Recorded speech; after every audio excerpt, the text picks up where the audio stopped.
Bon matin, bon midi et bonsoir à tous. Ici Mickaël, le créateur du podcast La Barre Haute. Aujourd'hui, c'est mon premier épisode Q&A dans lequel je vais répondre aux questions que vous m'avez envoyées dans les dernières semaines.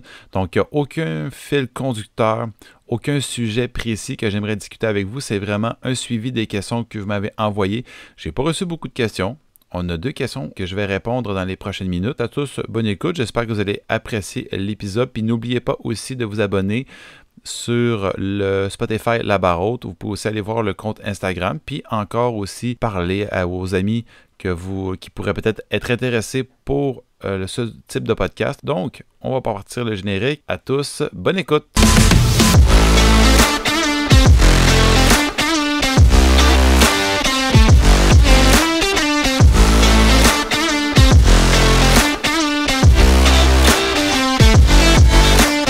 La première question qui m'a été posée vient d'un de mes collègues, donc si tu te reconnais, ben je te salue. C'est un très bon ami à moi aussi, puis je me doute que cette personne-là ne se doutait pas que je partage en fait la question au public. Donc, la voici. La question étant, comment tu fais pour avoir de gros bras? Ben, pour ceux qui ne me connaissent pas, donc la majorité d'entre vous, sachez que moi, j'ai travaillé avec beaucoup de clientèle. Donc, la première clientèle que j'ai surtout touchée est au domaine sportif auprès des jeunes, mais aussi tout au long de ma carrière, puis dans le travail que je fais actuellement, j'ai beaucoup de gens qui sont venus me voir aussi ou que j'ai été référé, entre autres, pour avoir un gain musculaire également. Moi, étant quand même un fan de la prise de masse, j'ai beaucoup vécu ça aussi dans mes débuts en tant qu'athlète sportif quand j'étais au secondaire, où là, j'aimais beaucoup les principes de prise de masse. Je devais prendre la masse aussi au niveau sportif pour être beaucoup plus lourd, pour être plus fort aussi. Donc, moi, j'ai quand même développé une certaine expertise dans le domaine, puis c'est quand même un domaine qui me rejoint un peu malgré tout. Pour répondre à la question « Comment faire pour avoir de gros bras ?» tout simplement, donc, entre autres, comment prendre de la masse, mais les premiers critères qu'il faudrait respecter, c'est surtout établir une routine qui est cohérente aussi, puis qui est également réaliste en fonction de notre temps, en fonction de nos objectifs, puis aussi de nos capacités. Parce que si on commence à faire des entraînements des fois beaucoup trop compliqués, avec des méthodes beaucoup trop complexes, bien là, ça se pourrait qu'on perd un petit peu la motivation et que les résultats qu'on vient acquérir, au final, ben, ça ne servira à rien. Aussi, une autre chose qu'il faut retenir pour comment prendre de la masse, mais c'est qu'il faut y aller aussi de façon étape par étape, progressivement et avec une structure claire. Donc, quand on prend quand on veut aller dans la prise de masse, mais ça ne se développera pas du jour au lendemain, surtout si on est débutant. Donc, il faut attendre des fois peut-être 6, 7, 8 semaines et plus pour commencer à voir des progrès. Aussi, il faut prendre en compte également que pour prendre de la masse, donc avoir des gros bras, bien, ça dépend aussi de ton type corporel, ton type de corps. Donc, il y a 3 types principaux. Le premier type qu'on pourrait nommer serait l'endomorphe. Donc, l'endomorphe, un type de personne dans lequel c'est plus facile pour cette personne de prendre de la masse graisseuse, de prendre du ventre, ou être beaucoup plus, disons, large. Il y a aussi le type qui est ectomorphe, que la personne a plus de difficultés à prendre de la masse, mais quand même, c'est des genres de personnes, plus qu'au niveau du basketball, qui sont grands, sveltes aussi, donc qui ne prennent pas énormément de muscles, mais qui ont quand même une capacité d'avoir une certaine capacité de prendre du muscle, mais c'est surtout que ces genres de personnes-là, mettons au niveau sportif, vont plus être des coureurs, vont être des basketteurs, comme je l'ai mentionné, puis il y a les mésomorphes. Donc, ces personnes-là sont plus disposés à prendre de la masse musculaire. Donc là, déjà en partant, c'est sûr que la vitesse de progression dépend du type corporel de l'un ou de l'autre. Ensuite, il faut aussi s'orienter vers des entraînements à haut volume, mais surtout au niveau de tension musculaire. Donc, ce qu'on veut dire par niveau de tension, c'est par le principe de tension mécanique. C'est dans le fond que pour, mettons, un groupe musculaire, mais on additionne le nombre de secondes à l'effort en fonction d'un exercice précis ou de plusieurs exercices. Par exemple, si je veux développer, par exemple, mes pectoraux, mais je m'assure quand même que mon temps de tension est relativement élevé en comparaison avec mon temps de repos. Donc, si je fais, mettons, 2-3 exercices de pectoraux, je fais 4-5 séries à 8 répétitions et que mon temps sous tension par répétition serait, par exemple, 5 secondes par répétition. Donc, je fais un calcul, 40 secondes d'effort par série et je le multiplie par 4. Bien là, ça vient chercher un bon niveau de tension aussi. puis le cumul dans la semaine du temps de tension du groupe musculaire qu'on veut travailler, mais c'est là qu'il va déterminer un petit peu la capacité de prise de masse. C'est sûr que c'est beaucoup d'éléments, puis il y a beaucoup d'autres éléments aussi à prendre en compte, donc c'est pas toujours le même chemin pour tout le monde.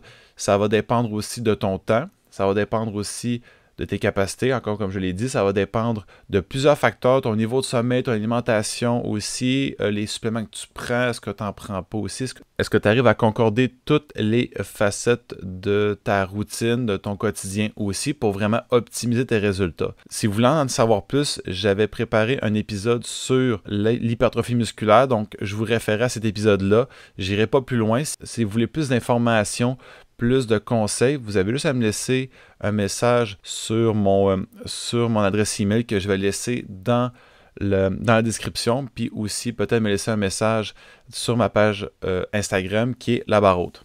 La deuxième et dernière question qui m'a été posée consiste en: est-ce vrai que l'entraînement à certain âge, donc à un jeune âge surtout, risque d'arrêter ou d'altérer la croissance chez les jeunes?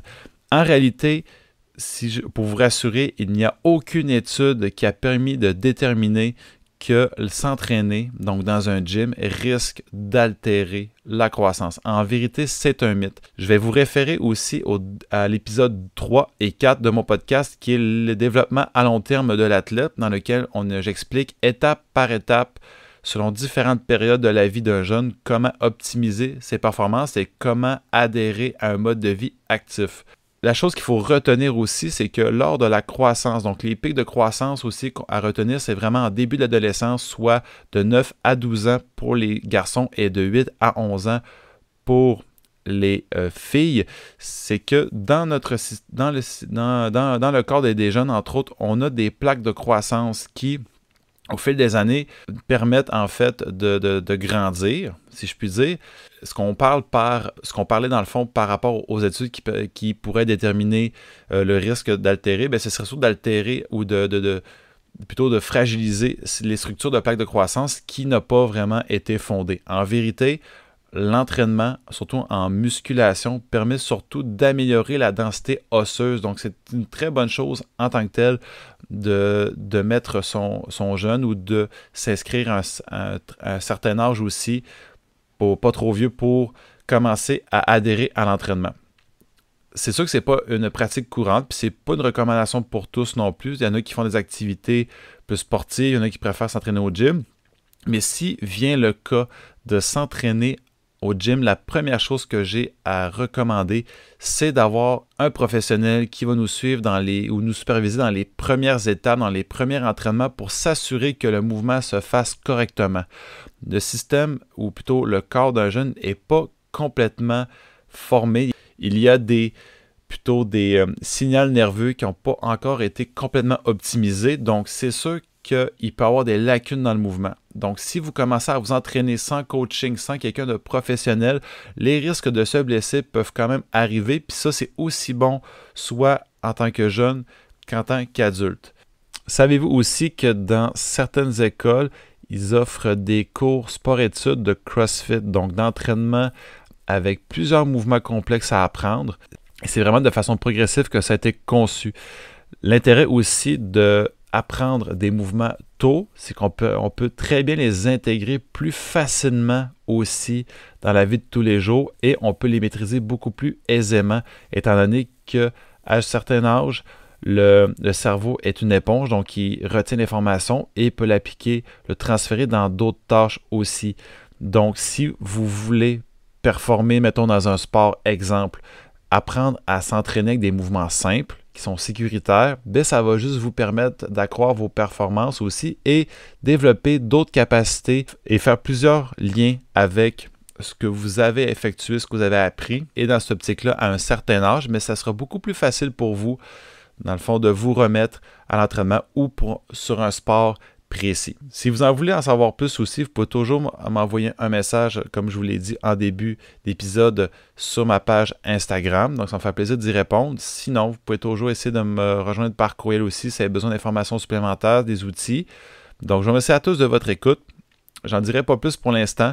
Si vous voulez d'autres si vous voulez d'autres podcasts de questions-réponses dans l'avenir, vous avez juste à me laisser, comme la dernière fois, une question. J'y répondrai dans un futur proche. Comme je vous l'ai dit, c'est tout nouveau. Donc, si vous appréciez, n'oubliez pas aussi de partager, de vous abonner et de faire du bouche à oreille. Je vous remercie à tous et je vous souhaite à la prochaine.